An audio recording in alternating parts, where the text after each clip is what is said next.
رزق کے مسئلے میں یہ کہنا کہ نہیں کوئی مسئلہ ہی نہیں، تو یہ بڑی خوفناک بات ہے، اس کو سمجھیں۔ یہ قیامت کی نشانیوں میں سے نشانی نبی پاک نے بیان کی۔ حضور فرماتے ہیں قرب قیامت میں ایک وقت آئے گا لوگ پرواہ ہی نہیں کریں گے کہ میرا رزق حلال ہے کہ حرام ہے، پر جہاں سے آ رہا ہے جس طرح کا آ رہا ہے آنے دو، جس سمت سے آ رہا ہے پر آنے دو۔ نہ ماں باپ پوچھیں گے، نہ بیوی بچے پوچھتے ہیں، نہ کوئی اور سوال کر رہا، آنے دو، کوئی گنجائش ہی نہیں۔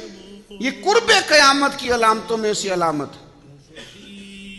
اور شارحین حدیث فرماتے ہیں، بزرگ فرماتے ہیں، جو رزق کی پرواہ نہیں نہ کرتا کہاں سے آ رہا ہے، اس کا پیٹ بھی کبھی نہیں بھرتا، پیاس بڑھتی ہے، بھوک بڑھتی ہے، اللہ اس کا فقر اور بڑھا دیتا ہے، اس کی غربت اور بڑھ جاتی، اس کے مسائل اور بڑھ جاتے۔ کیوں؟